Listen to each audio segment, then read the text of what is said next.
One click is all it takes to lose everything. We are in a cyber war. You can either be a defendant or you could be a victim. We live in cyberspace. The internet is our current reality. Now, yes, we still have physical bodies and we still operate in the physical world, but most of us spend a lot more time in cyberspace than in the real world.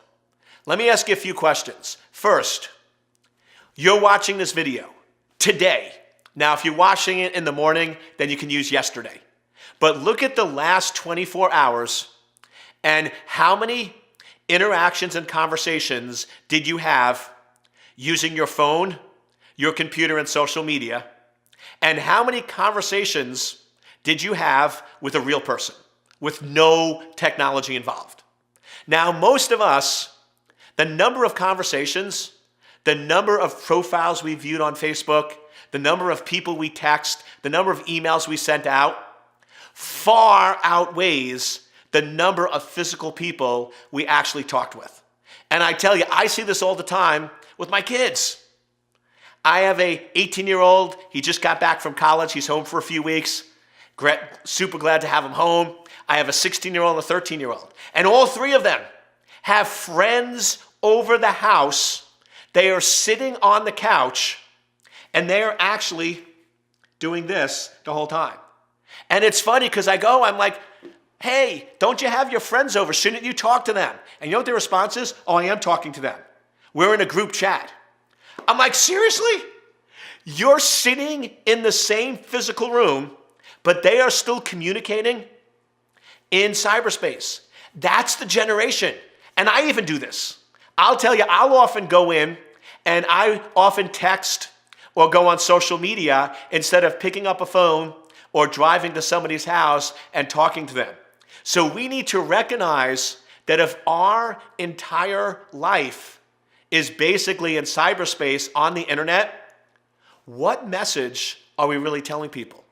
What life are we really living? Because I'll tell you, I know a lot of people, how they behave and act in the real world is completely different than how they behave and act in cyberspace. I have friends of mine that in the real world, they're shy. They never go out. They're always down. They're always negative. Things are terrible. This is happening. That's happening. And online, all they're doing is talking about how amazing their life is, how wonderful things are, how great things are. Now, I'm glad you're positive, but we just have to recognize that we're at an interesting point where many of us are spending more time in cyberspace than in the real world. And here's the scariest part.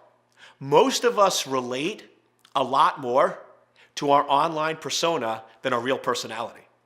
Most of us actually prefer and feel a lot more comfortable being online. But here's the problem. Online, not everything is true. You can't believe everything you see online. So now we run into this interesting problem where I'm interacting with a lot of folks, and I've had this all the time, potential business associates, employees, or other folks that I'm interacting with online, getting to know them, and they're great, wonderful people. And then I meet them in person, and I'm like, who the heck are you? Right? They're completely and totally different than who they are online. So we just have to recognize that, are we being two different people? Are we really the same person in the real world that we are in cyberspace? And also, just because you're hearing information and communicating data online with somebody, is it real? Is it true? And is it accurate? 4 minutes and 10 seconds. Okay.